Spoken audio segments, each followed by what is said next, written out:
Shalom à vous, chers frères et sœurs en Christ. C'est une immense joie d'être à votre compagnie encore en ce jour pour encore échanger sur la parole de notre Seigneur Jésus-Christ. Soyez bénis et salam alaikum aussi à mes amis et tous les musulmans du monde entier. Que notre Seigneur vous bénisse. Alors aujourd'hui, nous allons aborder un sujet qui s'intitule « Dieu peut-il être son propre messager ?» Alors cette question, elle mérite d'être posée parce que beaucoup d'encre de salive ont coulé sur l'identité véritable de notre Seigneur Jésus-Christ. Alors, nous avons voulu, en cette fin d'année, poser ce problème afin de pouvoir diagnostiquer, afin de pouvoir apporter plus de démonstrations en ce qui concerne la véritable identité de notre Seigneur Jésus-Christ. Donc le thème c'est « Dieu peut-il être son propre messager ?» Nous allons depuis l'Ancien Testament jusqu'au Nouveau Testament apporter plus de démonstrations et plus d'éléments pour pouvoir approfondir ou apporter plus de lumière sur ce sujet. Mais avant cela, je tenais à vous encourager à mettre un pouce pour m'encourager, me donner plus la force de continuer dans cette bataille que nous menons depuis quelque temps à propos de révéler la vérité du christianisme aux musulmans qui pensent de plus en plus qu'ils sont dans la vérité. Je tenais aussi à vous encourager à partager massivement ces vidéos-là à tout le monde, c'est-à-dire aux musulmans et même aux non-musulmans, aux frères chrétiens, pour plus de connaissances. Alors, que notre Seigneur Jésus vous bénisse. Mais avant cela, je tenais également à introduire cet enseignement du jour par un sujet que j'intitule la mauvaise foi. Vous savez, tout l'islam est bâti sur la mauvaise foi. La mauvaise foi, qu'est-ce que c'est? Comme certains d'entre vous savent déjà ce que c'est, mais il est important dans un esprit pédagogique de rafraîchir la mémoire ou d'apporter plus de définitions à cette expression, la mauvaise foi. Au sens courant, la mauvaise foi, c'est l'attitude qui consiste à nier la réalité. C'est l'attitude qui consiste à soutenir une idée, une opinion que l'on sait être fausse. Parce que, quelque part, la vérité ne nous arrange pas. On est de mauvaise foi quand on nie la vérité. Non, pas parce qu'on ignore, mais justement parce qu'on la connaît et qu'on ne veut pas l'assumer. Parce que cette vérité-là va à l'encontre de nos intérêts. Donc, vous voyez un peu. La mauvaise foi, à la différence du mensonge, ne vise pas seulement à convaincre l'autre. Elle vise à se convaincre soi-même. Et c'est là le danger de la mauvaise foi. Dans la mauvaise foi, il y a persistance dans le mensonge, au-delà de la nécessité. On ne ment plus pour se tirer d'affaire, mais on ment parce qu'on n'assume pas la réalité de ce qu'on pense. La différence entre le mensonge et la mauvaise foi, c'est que le mensonge est assumé comme mensonge par notre conscience. Alors que la mauvaise foi, c'est la surcouche d'auto-persuasion, d'auto-aliénation par laquelle on cherche à intégrer notre mensonge dans la réalité. Vous voyez, tout l'islam est basé sur le 2 poids 2 mesures. Tout l'islam. Toute la vision de l'islam. Ils passent leur temps à adapter leur discours dans le sens de leurs intérêts. C'est ça l'islam. L'islam est entièrement basé sur la mauvaise foi, tel que nous venons de l'expliquer, de définir. C'est du 2 poids 2 mesures. Quand vous lisez le Coran, de la première sourate jusqu'à la 114e sourate, tout est mauvaise foi. Ils essaient de fabriquer une histoire imaginaire par rapport au personnage ou à la personne de Jésus-Christ dans le Coran. Ils essaient de se donner bonne conscience par rapport à la divinité et la mort expiatoire de Jésus sur la croix. Et c'est ça l'islam. Tout est mauvaise foi.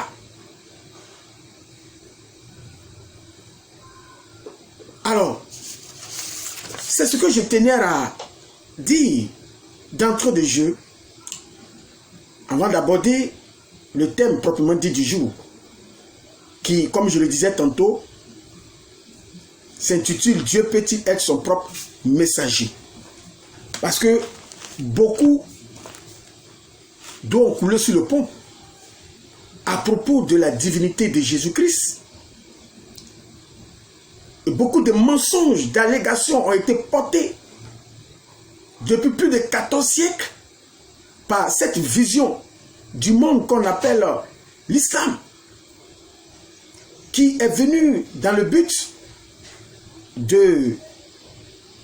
d'apporter la confusion dans l'esprit de tous ceux qui croient à la divinité de Jésus-Christ. Mais grâce soit rendue à Dieu, que Dieu a encore sur la terre des serviteurs dont il a doté d'une certaine sagesse, d'une certaine intelligence, afin de révéler ce mensonge, de dévoiler ce mensonge islamique au grand jour. Toutes ces vidéos que je fais pendant un bon moment ne sont pas portées contre une personne physique ou morale. Mais ces enseignements, ces vidéos que je poste sur les réseaux sociaux, je les poste dans le but de dévoiler le mensonge islamique et d'attirer l'attention des fils de Dieu qui se trouvent encore dans ce mensonge depuis l'enfance, que Jésus-Christ est réel et qu'il est le véritable Dieu dans le Coran et dans la Bible. Vous savez que j'ai fait beaucoup de vidéos où j'ai démontré que dans le Coran, Jésus-Christ est Dieu. Jésus-Christ n'est pas Dieu uniquement que dans la Bible, mais dans le Coran. J'ai essuyé beaucoup d'injures de la part des musulmans, mais ce n'est pas cela qui va m'arrêter dans cette bataille que nous menons par la grâce du Seigneur Jésus-Christ.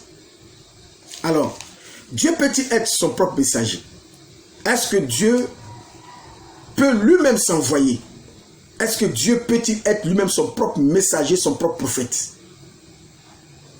Je dis cela parce que beaucoup disent que Jésus-Christ, comme les musulmans, quand je dis beaucoup, je veux parler bien entendu de l'islam, qui disent que Jésus-Christ est uniquement et purement qu'un prophète envoyé par Dieu. Jésus-Christ, à part cette identité d'être prophète, il n'est rien d'autre.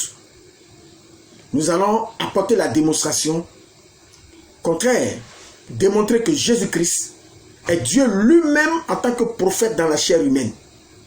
Jésus-Christ est Dieu lui-même en tant que son propre messager.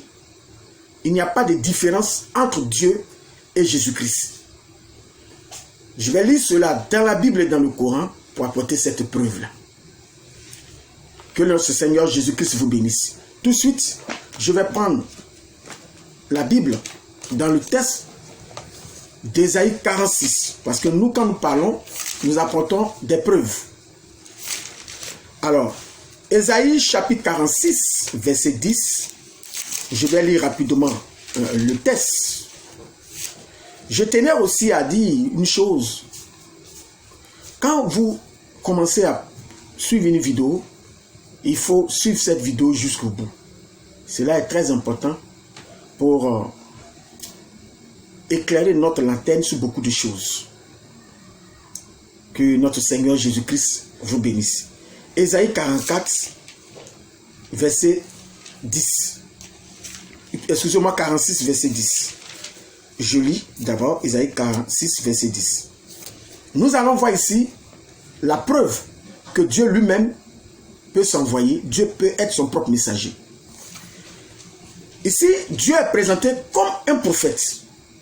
Dieu lui-même. Il est dit ici, j'annonce, Ésaïe 46, verset 10, j'annonce dès le commencement ce qui doit arriver. Et longtemps d'avance, ce qui n'est pas encore accompli.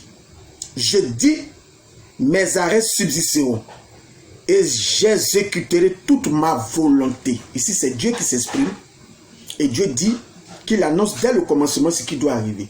Qui est-ce qui annonce dès le commencement ce qui doit arriver? C'est le prophète. Et longtemps d'avance, ce qui n'est pas encore accompli, c'est le prophète. Le prophète, comme le savons par la définition biblique, c'est la bouche de Dieu. Et Dieu lui-même peut être son propre prophète. Il est vrai que Dieu envoie les prophètes, mais il peut également être lui-même son propre prophète. Et nous venons de donner un verset où nous voyons Dieu lui-même dire qu'il se comporte par moments comme le prophète. Nous prenons Ésaïe 44 également, le verset 7 à 8. Ésaïe 44, le verset 7 à 8. Qui a, comme moi, fait des prédictions? C'est Dieu qui parle. Hein? Qui a, comme moi, fait des prédictions? Qu'il le déclare et me le prouve. Depuis que j'ai fondé le peuple ancien,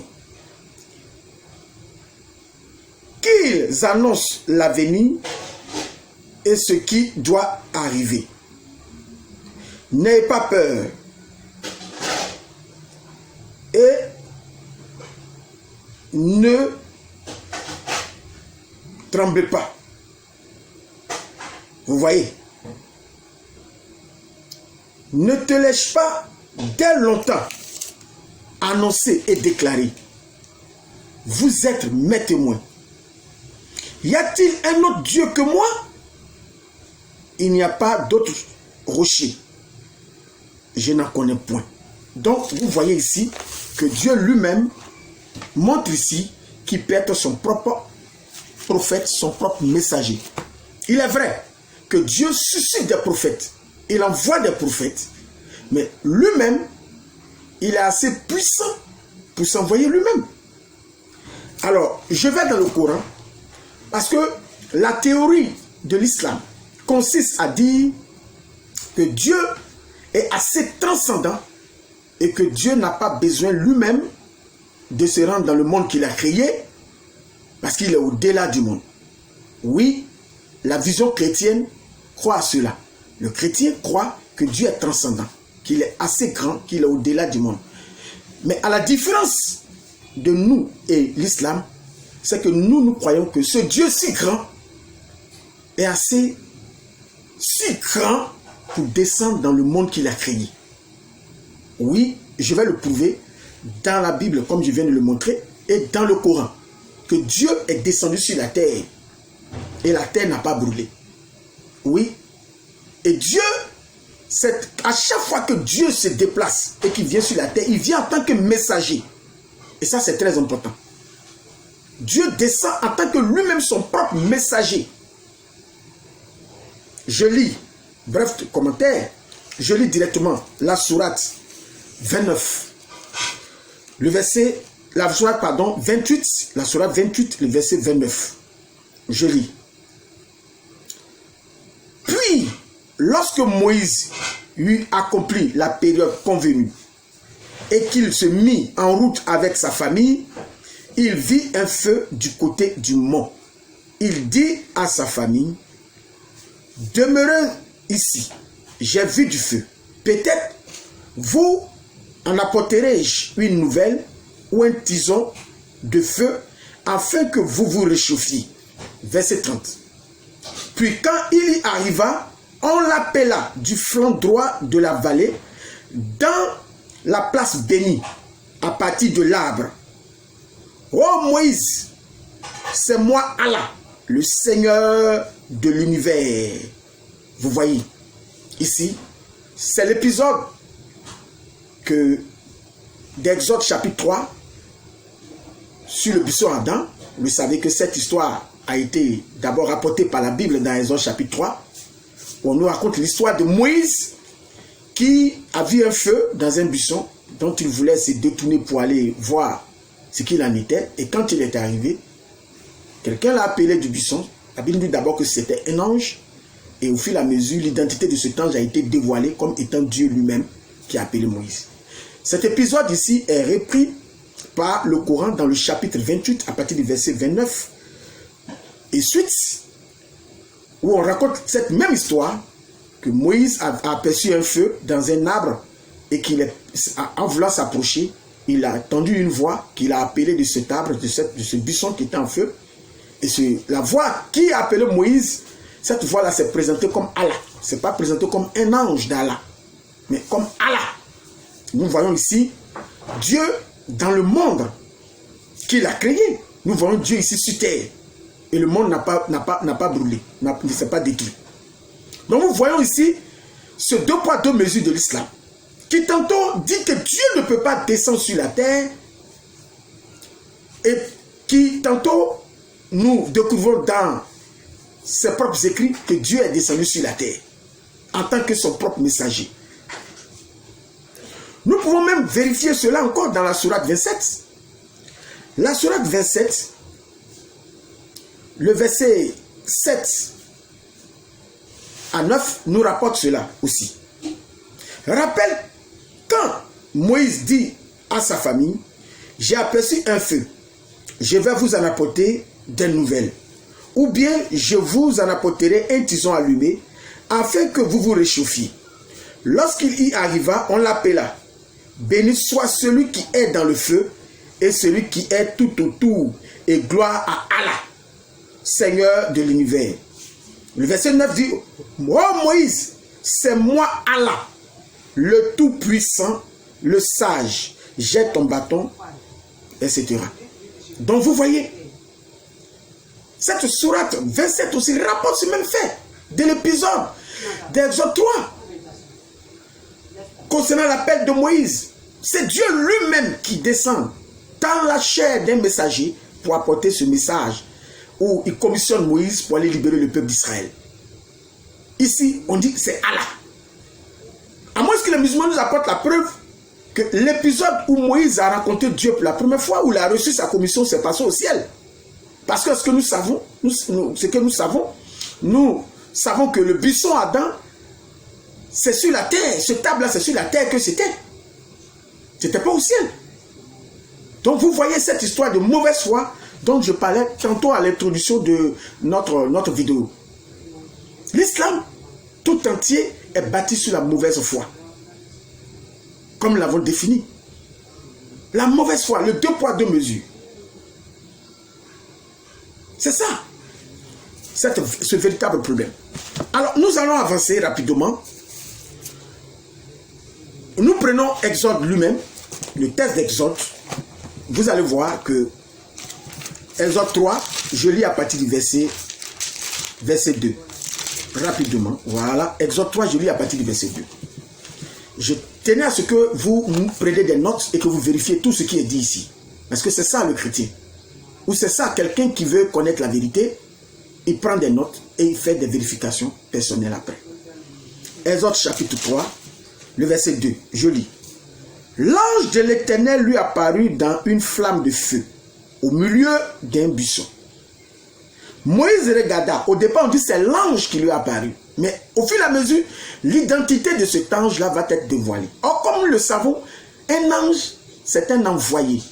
En hébreu, on dit malach. En grec, on dit angelos. Vous voyez, en latin, angelus, mais en grec, angelos. En hébreu, malach. L'envoyé. Donc, Dieu peut-il être son propre envoyé? Oui, parce que nous voyons Dieu ici dans la forme d'un ange. Pour apporter la commission, pour commissionner Moïse afin d'aller libérer les enfants d'Israël. On dit, l'ange de l'Éternel lui apparut dans une flamme de feu, au milieu d'un buisson. Moïse regarda et voici le buisson était tout en feu et le buisson ne se consumait point. Moïse dit, vous voyez, Moïse dit, je veux me détourner pour voir quelle est cette grande vision et pourquoi le buisson ne se consume point. Le verset 4, maintenant le verset 4 devait dire l'ange vit, mais le verset ne dit pas ainsi. Le verset 4 dit, l'Éternel vit qu'il se détournait pour voir. Au départ, nous avons dit que c'était un ange. L'Éternel se détournait pour voir. Et pardon, l'Éternel vit qu'il se détournait pour voir. Et Dieu l'appela du milieu du buisson. Et dit, Moïse, Moïse. Et il répondit, me voici. Et au verset 6, il dit, je suis le Dieu de ton père. Le Dieu d'Abraham, le Dieu d'Isaac et le Dieu de Jacob. Vous voyez? Donc, au départ, on nous dit que c'est un ange parce qu'effectivement, quand Dieu descend dans notre monde, il descend en tant que messager. Et ça, c'est très important. Il descend en tant que son propre messager. Au fur et à mesure, l'identité de cet ange-là est apparue à la lumière du jour. C'était Dieu lui-même. C'est cet épisode-là que le Coran a repris dans la sourate 28, verset 29 et suite, et dans la sourate 27, verset 7 à 8. C'est cet épisode-là qui a été repris par le Coran pour pouvoir démontrer que Dieu a été plusieurs fois sur la terre des hommes. Mais quand nous écoutons les musulmans, ils font du deux poids, deux mesures, ils sont dans la mauvaise foi et ils disent que Dieu est assez grand pour descendre sur la terre et que Dieu a assez d'hommes, d'anges pour les envoyer pour ne pas que lui-même descende. Mais qu'est-ce que ces musulmans peuvent dire de ces deux sourates qui montrent ici clairement que Dieu est descendu sur la terre, qu'Allah était sur la terre? Qu'ils nous répondent, que les musulmans nous répondent.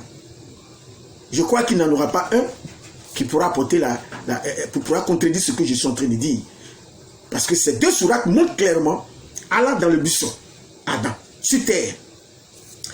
Nous poursuivons. Je vais encore prendre le texte de Genèse chapitre 48. Je prends Genèse 48 rapidement. Mais avant de lire Genèse chapitre 48, permettez-moi de lire d'abord un texte du Coran. Cette fois-ci, je vais prendre la sourate 19, ayat 49 jusqu'au verset 50. Sourate 19. Pourquoi je prends cette sourate? Écoutez très bien. Suivez attentivement. Parce que la Genèse 48 va nous raconter la fin de la vie de Jacob.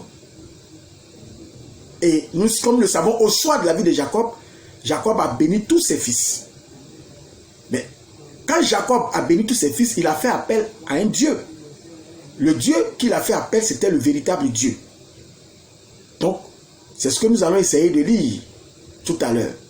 Pour comprendre ce Dieu-là, comment il l'a appelé. Parce que nous allons voir dans Genèse 48 que quand Jacob appelle ce Dieu véritable pour venir bénir ses enfants, il appelle d'abord comme un ange. Or, nous le savons très bien, nous ne prions pas d'ange. Nous ne prions pas d'ange. Nous ne faisons pas de culte d'ange. Mais Jacob présente ce Dieu-là comme étant un Dieu qui, par moment, s'est présenté comme un messager. Et nous allons voir cela tout à l'heure. Mais avant cela, j'ai lu le Coran. Pour que les musulmans comprennent quelque chose. La sourate 19, verset 49 jusqu'au verset 50. Je lis le texte. Puis, lorsqu'il se fut séparé d'eux et de ce qu'il adoraient en dehors d'Allah, nous lui fîmes don d'Isaac et de Jacob. Et de chacun, c'est-à-dire d'Isaac et de Jacob, nous fîmes un prophète. Le verset 50 maintenant, écoutez très bien. Et nous leur donnâmes de par notre miséricorde, excusez-moi, et nous leur accordâmes un langage sublime de vérité. Le Coran dit ici que Jacob et Isaac sont des prophètes. Et que Jacob et Isaac ont un langage sublime de vérité. Vous savez que ce mot sublime est en rapport avec la moralité à un certain degré, à un certain niveau. Quelque chose qui est sublime, c'est quelque chose qui est empreint d'une moralité très élevée. Donc dire que Jacob et Isaac ont un langage sublime de vérité, ceci relate ici clairement que Jacob ne ment pas. Quand Jacob ouvre la bouche à propos de Dieu, il n'a jamais menti. Tout ce qu'il a dit de Dieu est vrai. C'est ce que dit le Coran. Le Coran mentionne que Jacob a un langage sublime de vérité. Ce qui revient à dire que tout ce que Jacob a dit de Dieu est vrai. Ok, je crois que nous avons cette preuve. Nous allons maintenant avancer. Le deuxième texte du Coran que je vais lire, c'est la sourate chapitre 2, verset 133. Permettez-moi de faire cette lecture. Et Dieu vous témoigne quand la mort se présenta à Jacob et qu'il dit à ses fils, qu'adorez-vous après moi? Il répondit, nous adorerons ta divinité et la divinité de tes pères, Abraham, Ismaël et Isaac. Divinité unique et à laquelle nous sommes soumis. Donc, pourquoi j'ai pris cette sourate 2, verset 133? Parce que cette sourate reprend en quelque sorte Genèse 48, le texte de Genèse 48. Cette sourate reprend le texte de Genèse 48, verset 15 à 16. Où nous voyons Jacob invoquant Dieu pour bénir au soir de sa vie ses enfants et ses petits-enfants. Genèse 48. Alors, je rentre directement dans Genèse 48, je prends le verset 15 jusqu'au verset 16. Le texte dit, il bénit Joseph et dit, c'est Jacob qui bénit Joseph et dit, que le Dieu, vous voyez l'occurrence, il fait appel ici au Dieu en présence duquel ont marché mes pères, virgule, Abraham, Isaac et Jacob.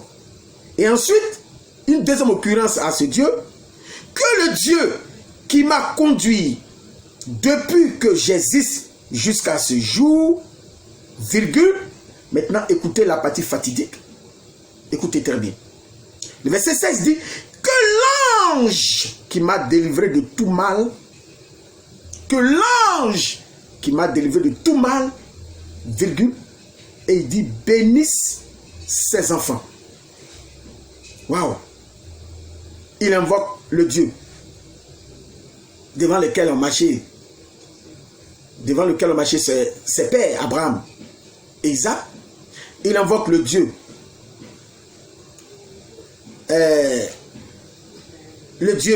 qui l'a conduit depuis qu'il existe, c'est-à-dire pendant toutes ces pérégrinations qu'il a effectuées sur la terre.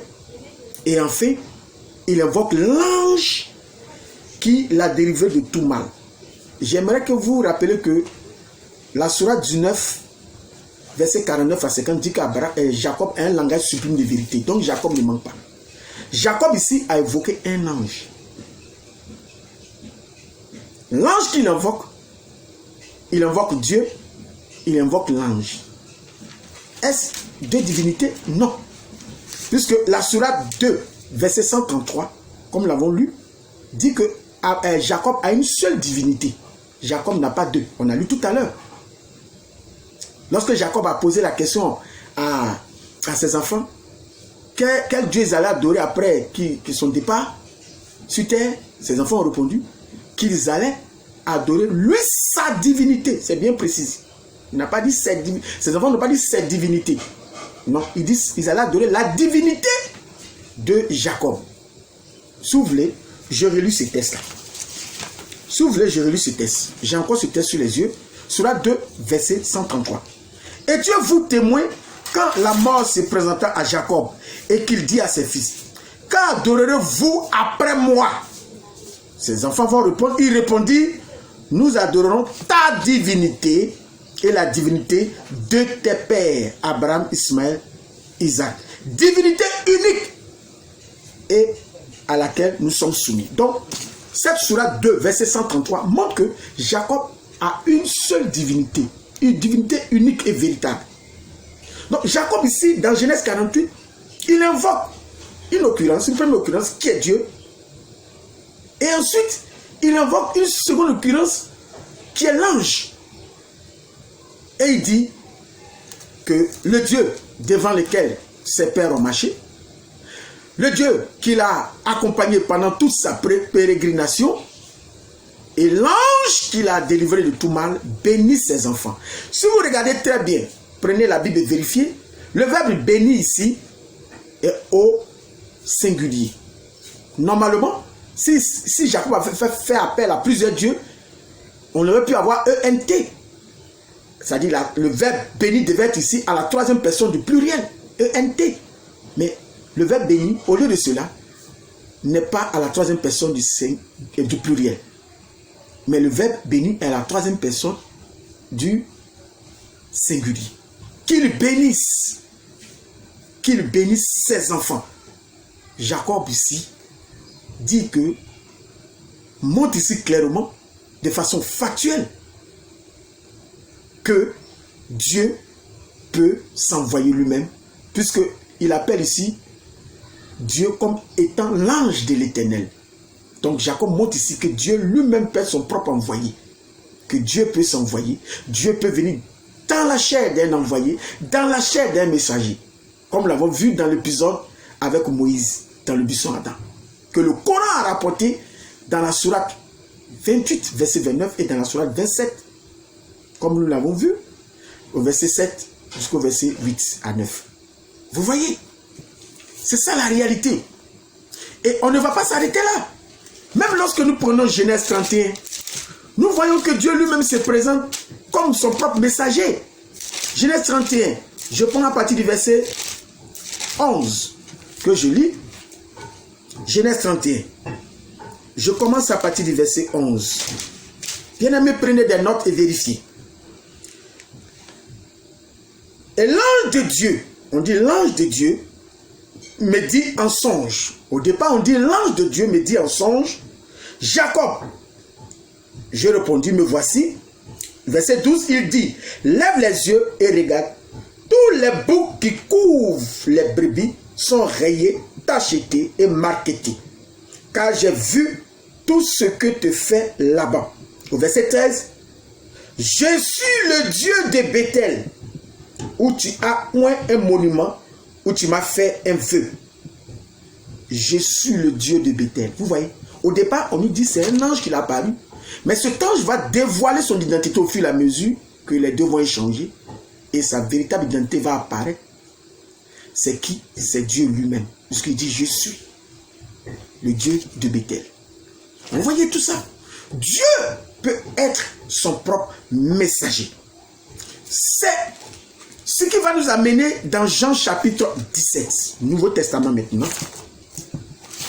Le chapitre que les musulmans aiment tant utiliser pour nier la divinité de Jésus-Christ. Jean chapitre 17. Je lis à partir du verset 3. Ou si vous voulez uniquement le verset 3, pour faire vite.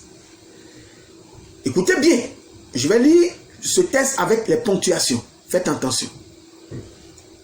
Ici, il est question de la vie éternelle. Il est question ici de la vie éternelle. Nous allons voir ici, Jésus lui-même va nous montrer comment on peut avoir la vie éternelle. Écoutez très bien. Or, virgule, je suis dans Jean 17, verset 3. Or, virgule, la vie éternelle, virgule, c'est qu'ils te connaissent, virgule. Vous voyez, la vie éternelle, c'est qu'ils connaissent l'identité d'une personne. Il ne faut pas qu'il soit dans la confusion. L'identité d'une seule personne. Vous voyez? Virgule. Toi, virgule, le seul vrai Dieu, virgule, la vie éternelle, c'est qu'ils te connaissent, toi, le seul vrai Dieu. C'est ça la vie éternelle. Virgule. Le texte aurait pu dire, s'arrêter là, pour dire c'est qu'ils te connaissent, toi, le seul vrai Dieu. Point. Mais le texte met virgule. Puisque le texte ne nous a pas encore dit l'identité de ce seul vrai Dieu. Le texte n'a pas encore mentionné ça. Le texte va mentionner un nom. Ce Dieu-là, donc il faut connaître là. Le texte de Jean 17 va le nommer. Va dire c'est qui ce seul vrai Dieu qu'il faut connaître. Virgule. Et il dit, et celui que tu as envoyé. Vous voyez? Donc, logiquement, le texte doit maintenant nous donner deux noms. Le texte doit nous donner le nom du véritable Dieu et le nom de celui qui l'a envoyé. Donc, on s'attend ici à deux noms. Mais non, mais vous allez voir que le texte va nous donner qu'un seul nom pour les deux. Le texte nous donne un seul nom pour les deux.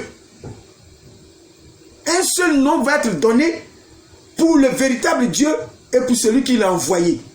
Donc, vous voyez ici très bien que le texte ne met pas de différence entre le véritable Dieu et l'envoyé ici.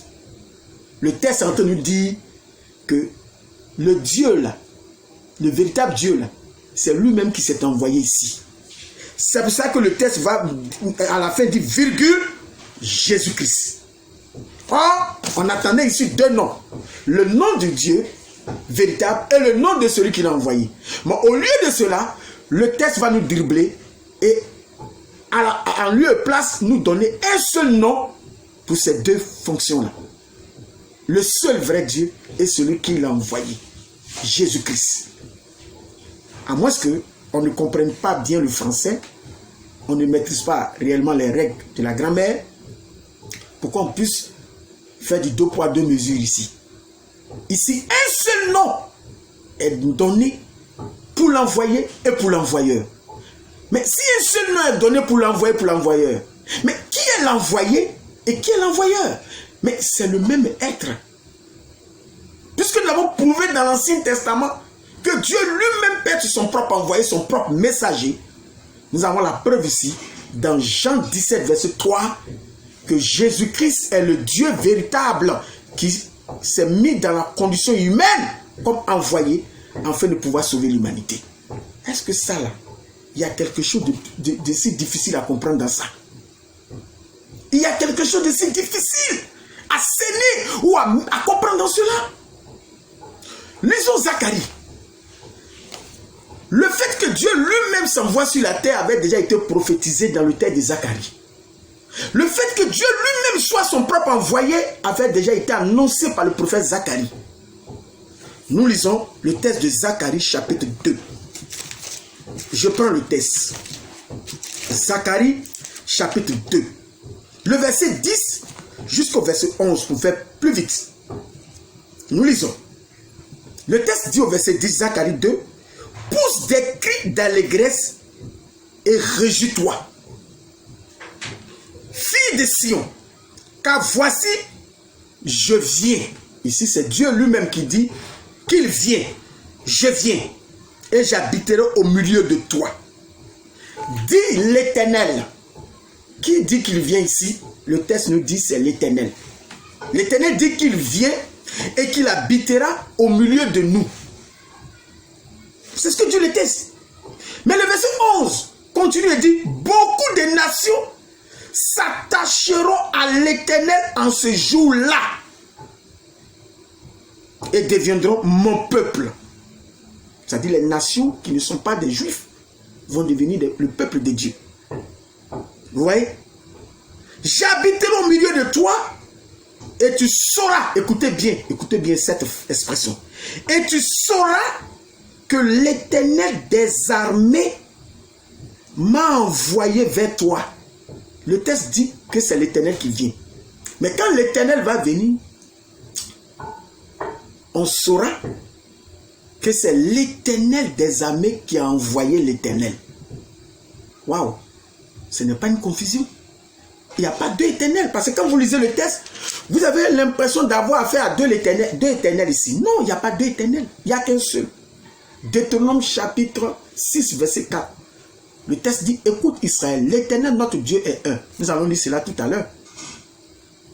Donc ici, tu sauras que l'Éternel des armées m'a envoyé. Vous voyez? Ici, on présente l'Éternel comme étant son propre envoyé. Vous voyez le verbe envoyer employé ici. M'a envoyé vers toi. L'Éternel des armées m'a envoyé. Mais qui a dit qu'il venait? Le verset 10 a dit que c'est l'Éternel lui-même qui arrive. Et quand l'Éternel sera parmi nous, il sera parmi nous. Nous allons savoir où nous serons que c'est l'Éternel des armées lui-même qui a envoyé l'Éternel. Donc, on nous présente l'Éternel ici comme étant son propre envoyé. Mais c'est ce qui s'est passé dans Jean 17. C'est ce que Jésus est en train de dire. Et la vie éternelle, c'est cela. La vie éternelle, si tu ne sais pas qu'il n'y a pas de différence entre l'envoyé et l'envoyeur, c'est-à-dire entre Jésus-Christ et Dieu, il n'y a pas de différence, c'est le même être. Si tu ne sais pas cela, tu n'as pas la vie éternelle. Donc, la vie éternelle consiste à savoir que Jésus-Christ est le véritable Dieu, créateur des cieux et de la terre. Et il est en même temps celui qui est venu dans la chair humaine afin d'ôter le péché de l'humanité. C'est cela la vérité biblique. Que beaucoup qui jouent de la mauvaise foi ne sauront jamais. C'est ça la vie éternelle. Donc on voit ici que dans Zacharie, on nous dit que l'Éternel sera son propre envoyé. Mais il y a combien d'éternels? Mais Deutéronome nous dit qu'il n'y a qu'un seul éternel. Je lis le texte de Deutéronome 6. Écoutez très bien. Deutéronome chapitre 6. Le verset 4. 6, 4. Écoute Israël, l'Éternel notre Dieu est le seul éternel. Il n'y a pas deux. Il n'y a pas deux éternels. Il n'y a qu'un seul éternel. Donc, Zacharie ici n'est pas ambigu. Quand il dit que l'Éternel arrive, et lorsque l'Éternel sera parmi nous, nous saurons que l'Éternel, c'est l'Éternel qui l'a envoyé. Il n'est pas dans l'ambiguïté ici. Il sait de quoi il parle. Il sait que Dieu lui-même viendra sur la terre en tant que son propre messager. Et cette vérité, elle est la vérité qu'on ne pourra jamais cacher ou balayer du revers de la main. Les musulmans ont pour l'habitude de dire que si Jésus dit il est Dieu, mais pourquoi il dit le Père est plus grand que moi? Mais vous savez, j'ai toujours dit aux musulmans, conformément à la Sourate 10, verset 94, de toujours interroger. Et quand on interroge, il ne faut pas interroger de la mauvaise foi. Il faut interroger dans un esprit qui veut comprendre. Un esprit réellement qui veut comprendre la vérité et pouvoir et faire des analyses pour comprendre. Mais il ne faut pas poser des questions dans un esprit de mauvaise foi et quand la vérité arrive et puis d'essayer de combattre la vérité. Vous ne pourrez jamais combattre la vérité. Vous allez beau faire, vous ne serez jamais fort que la vérité. La vérité, on ne peut pas la combattre. On peut jouer de la mauvaise foi pendant des années, mais un jour, on sera face à nos propres contradictions. C'est ça l'islam. Quand Jésus dit, mon Père est plus grand que moi, mais il s'agit des différentes positions. Dieu a plusieurs positions, on le sait. Regardez très bien, je vous lis Jean 3, verset 13. Jean 3, verset 13. J'avais déjà fait une vidéo sur cela. Je prends Jean 3, verset 13. Écoutez très bien. Le texte dit, personne n'est monté au ciel si ce n'est celui qui est descendu du ciel. Qui est descendu du ciel? Nous savons que c'est Jésus. Et le texte dit, virgule, le Fils de l'homme qui est dans le ciel. Or, nous savons très bien au moment où Jésus rapportait ses paroles, il était sur la terre. Mais pendant qu'il est sur la terre, il dit le Fils de l'homme qui est dans le ciel. Comment peut-il être sur la terre et en même temps au ciel? Que les musulmans nous expliquent cela, s'il n'est pas Dieu. Comment peux-tu être sur la terre et en même temps être dans le ciel s'il n'est pas Dieu? Que les musulmans nous donnent la réponse. Mais encore une fois, la mauvaise foi islamique viendra pour raconter de n'importe quoi. Parce que le verbe ici est au présent. Il dit le Fils de l'homme qui est. Présent de l'indicatif. Il n'a pas dit qui était. Moi, si j'étais peut-être à Yopougon, actuellement je suis à Port-Boué, si j'étais à Yopougon le matin, au moment où je suis en train de m'exprimer ici, je peux plus dire que je suis à Yopougon. Parce que je suis déjà, j'ai laissé Yopougon. Depuis ce matin, je ne peux plus dire que je suis à Yopougon. L'expression idéale, logique que je vais employer, c'est pour dire j'étais à Yopougon. Mais le seul être qui a mesure de dire, pendant qu'il est sur la terre ici, il a mesure de dire que je suis ici sur la terre, en même temps je suis au ciel, c'est Jésus-Christ. Et il le dit lui-même dans Jean chapitre 3, verset 13, que les musulmans nous donnent une autre preuve qui dit le contraire de cela. Qui nous donne notre preuve? Il n'y en a pas. Le seul individu qui a mesure de dire cela, j'ai le texte grec ici, excusez-moi, le texte grec là, il le dit encore plus en profondeur. Le seul individu qui a mesure de dire que je suis ici sur terre et en même temps je suis en tant que Dieu dans le ciel en train de gérer le monde, c'est Jésus. Mais est-ce que c'est un simple envoyé? Ce n'est pas un simple envoyé. Aucun envoyé n'a dit cela. Ce n'est pas un simple envoyé. C'est le véritable Dieu dans la chair, dans la peau ou dans la position d'un envoyé. Donc quand Jésus dit que le Père est plus grand que moi, mais il parle de sa position de fils, c'est normal. La position du Père, depuis quand un fils peut être plus grand que le Père? La position du Père et du Fils ne sont pas pareilles. Quand il s'exprime en tant que fils, il dit que le Père est plus grand que moi. Mais il y a des moments où il s'exprime en tant que Père. Et nous le voyons ici dans Jean 3, verset 13, qu'il s'exprime dans les deux. Il dit qu'il est en même temps le Fils et en même temps le Père. Parce que c'est ce qu'il dit ici. Il dit qu'il est sur la terre en tant que Fils, mais en même temps, il est au ciel en tant que Père. Les deux positions. Mais parmi ces positions, il y a des positions modestes. Et la position de Fils, c'est la position modeste. Puisque comme il a dit dans le livre de Matthieu chapitre 20, verset 28, que le Fils de l'homme est venu, pas pour être servi, mais pour servir. Donc c'est une position modeste. Et c'est clair. Mais ici, quand il parle des positions, quand il dit le Père est plus grand que le Fils, c'est pas au niveau de son être. Au niveau de l'être, il n'y a pas de différence. Le Père, c'est le Fils c'est le Père. Mais au niveau des positions, c'est de ça qu'il parlait. Quand il dit le Père est plus grand que le Fils, il faisait une différence de position. Mais pas la différence ne se portait pas sur l'être, son être. Parce qu'il est Dieu et il reste Dieu, même étant dans la position de Fils, pour ôter le péché de l'humanité. Tout cette vérité ou ces réalités du français échappent. Beaucoup de paramètres échappent nos amis musulmans. Voilà la vérité.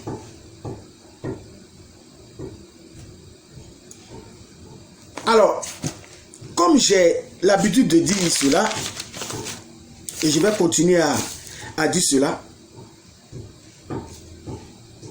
il ne s'agit pas ici de dire ma condition de musulman me laisse perplexe de rester dans l'islam. Non.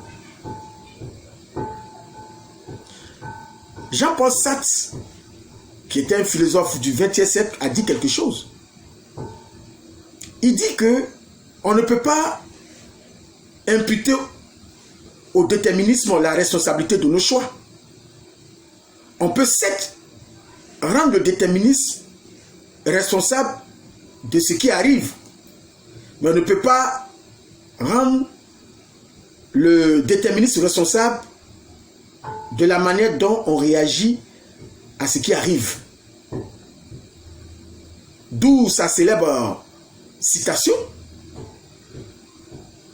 Il disait ceci: l'important, n'est pas ce qu'on a fait de nous, mais ce qu'on fait de ce qu'on a fait de nous. C'est pour te dire que tu as à un certain niveau des choses, toujours le choix en tant que musulman. Tu peux naître musulman, mais tu as le choix de changer cela. Lorsque tu découvres la vérité de l'évangile, il n'y a pas de honte à y avoir. Il n'y a pas de honte à y avoir. Bien aimé, la petite honte vaut mieux que la grande honte. La petite honte vaut mieux que la grande honte. Vaut mieux avoir la petite honte pendant que tu es sur la terre, acceptant les mains tendues du Seigneur Jésus, que d'avoir la grande honte le jour du jugement dernier où tu vas te retrouver quelque part en enfer. Ce que je ne souhaite pas d'ailleurs pour toi. Alors, nous venons d'apporter la preuve que Jésus-Christ est Dieu en tant qu'envoyé dans la chair humaine. Et qu'il n'y a pas de différence entre Jésus-Christ et Dieu. Il n'y a pas de différence. Pour terminer, même regardez, lorsque nous prenons Jean 14, la question, les apôtres aussi étaient dans cette confusion, que les musulmans se trouvent présentement. Mais Dieu merci, Dieu ne laisse pas ses enfants dans la confusion. Comme lui-même l'a dit dans Joël 2, je ne vous laisserai jamais dans la confusion. Jean 14, au verset 7, le Seigneur dit ceci: si vous me connaissiez, vous connaîtrez aussi mon Père. Vous voyez? Il dit, la connaissance du Fils, en réalité, la véritable connaissance du Christ t'amène à la connaissance du Père. Pourquoi? Parce que le Fils, c'est le Père dans la chair humaine. C'est ça. Et il continue de dire, et dès maintenant, vous le connaissez. Et vous l'avez vu. Qui était là? C'était Jésus. Le verset 8, Philippe va dans la posture que se trouvent présentement les musulmans, dans la confusion totale. Et Philippe va vouloir plus d'éclaircie. Il pose cette question fatidique. Il dit, Philippe lui dit, Seigneur, montre-nous le Père et cela nous suffit. Puisque tu dis, il est au milieu là, il est parmi nous. Le verset 9, il dit, Jésus lui dit, écoutez bien, la question, c'est qu'on nous montre le Père. La question, la problématique, si posée par Philippe, c'est qu'on nous dise qui est le Père, qu'on nous montre clairement le Père, puisque Jésus dit qu'il était au milieu d'eux. Donc, qu'il montre le Père. Donc, la question ne portait pas sur Jésus. Entre griffes et en quelque sorte, ça portait sur le Père, non? Suivez très bien.